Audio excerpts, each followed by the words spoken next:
ত্রিমুখী নির্বাচনী লড়াইয়ে এগিয়ে আছেন নজরুল ইসলাম আজাদ। ভৌগোলিক বিবেচনায় ২৮০০ একটি গুরুত্বপূর্ণ থানা। ঢাকার খুব কাছাকাছি হওয়ায় এই থানার কদর অনেকটাই বেশি।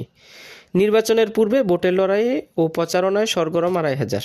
বিএনপির শীর্ষ প্রতিদ্বন্দ্বী ২৮০০-এ জামাতে ইসলামী, তারপর রয়েছে স্বতন্ত্র প্রার্থী কলস প্রতীকের সাবেক ৩বারের সংসদ সদস্য আতাউর রহমান আঙ্গুর। জনগণ বলছে, এই লড়াই সংগ্রামে আজাদের ইতিহাস যেন বীরগাথা। রাজপথে তার অবদান ছিল অতুলনীয়।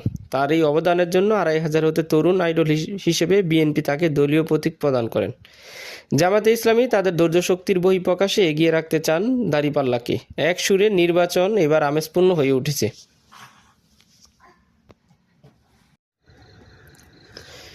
২৮০০-এ ধানের শীষ প্রতীকের প্রার্থী নজরুল ইসলাম আজাদ বিভিন্ন ওয়ার্ড ও পাড়া মহল্লায় তিনি সাধারণ মানুষের সঙ্গে সরাসরি মত বিনিময় করেন। এ সময় তিনি বিএনপির চেয়ারম্যান তারেক রহমানের সালাম ও বার্তা ভোটারদের কাছে পৌঁছে দেন এবং আগামী ১২ই ফেব্রুয়ারি অনুষ্ঠিতব্য নির্বাচনে ধানের শীষেই প্রতীকে ভোট প্রার্থনা করেন।